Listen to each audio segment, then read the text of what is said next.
Friends, ఈ వేసవిలో నేను మా హనీ కోసం తనకి ఎలాంటి వేడి రాకుండా, తను డీహైడ్రేట్ అవ్వకుండా హైడ్రేట్గా ఉండడానికి నేను తన కోసం హెల్తీ క్యారెట్ జ్యూస్ అయితే నేను ప్రిపేర్ చేస్తున్నాను.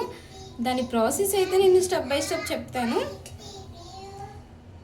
ఇప్పుడు నేను ఒక మిక్సీ జార్ తీసుకున్నాను. ఆ మిక్సీ జార్లోకి క్యారెట్ ముక్కలు అయితే వేస్తున్నాను.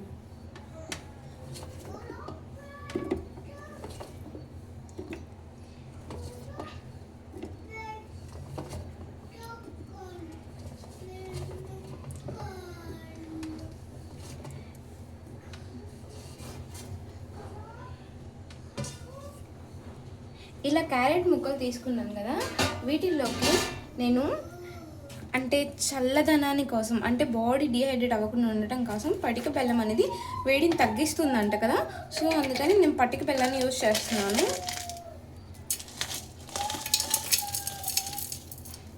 చూడండి, నా హనీ కోసం నేను పటిక బెల్లంతో జ్యూస్ పడుతున్నాను.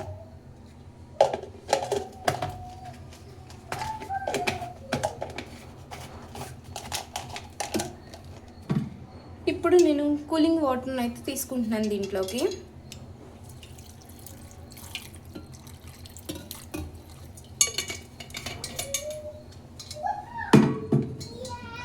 ఇప్పుడు మూత అయితే క్లోజ్ చేసి జ్యూస్ని ప్రిపేర్ చేసేద్దాం.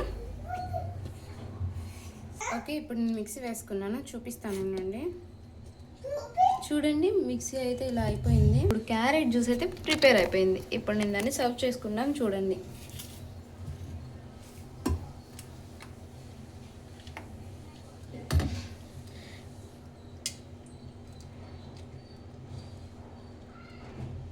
ఓకే. ఇప్పుడు ఈ క్యారెట్ జ్యూస్లోకి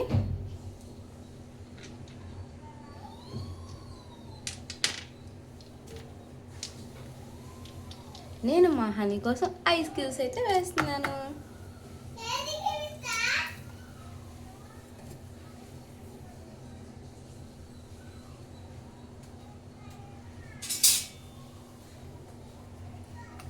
సో ఐస్ క్యూబ్స్ వేసాను అండ్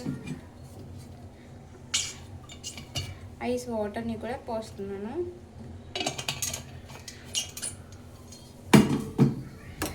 సో మా హనీ కోసం జ్యూస్ అయితే ప్రిపేర్ అయిపోయింది. ఇప్పుడు నేను ఐస్ క్యూబ్స్ తోటి జ్యూస్ని తీసుకుంటున్నాను. చూడండి, మా హనీ కోసం. మీరు అనుకోవచ్చు, పిప్పు ఉంది కదా, అది ఉంపేయలేదని. అదే హెల్తీ. ఆ పిప్పి ఉంపేస్తే ఏమొచ్చిద్ది, పిల్లలకి ఆరోగ్యం బాగుండాలి కదా. సో మా హనీకి హెల్త్ బాగుండాలి, అందుకని మా హనీ కోసం నేను ఏ పిప్పి వంపలేదు. నేను ఆ పిప్పితోనే తీసుకుంటున్నాను. జ్యూస్ అంటే పిల్లలకి ఎప్పుడు ఇలానే అలవాటు చేయాలి, వాటర్గా కాదు. వాటిలో ఏం ఉండదు ఆ వాటర్లో. సో నేను 4 ఐస్ క్యూబ్స్ వేసి జ్యూస్ అయితే ప్రిపేర్ చేశాను. అండ్ మా హనీ కోసం అయితే చెప్పాలంటే, ఈ జ్యూస్ గార్నిష్ కోసం నేను మా శ్రీవారు నిన్న తెచ్చాడు.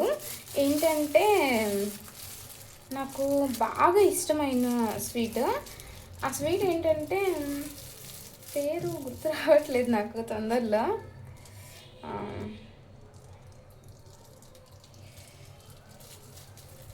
ఈ స్వీట్ని అయితే నేను గార్నిష్గా వేసుకుంటున్నాను. దీని పేరు నాకైతే గుర్తు రావట్లేదు, మీకు గనక తెలిస్తే చెప్పండి.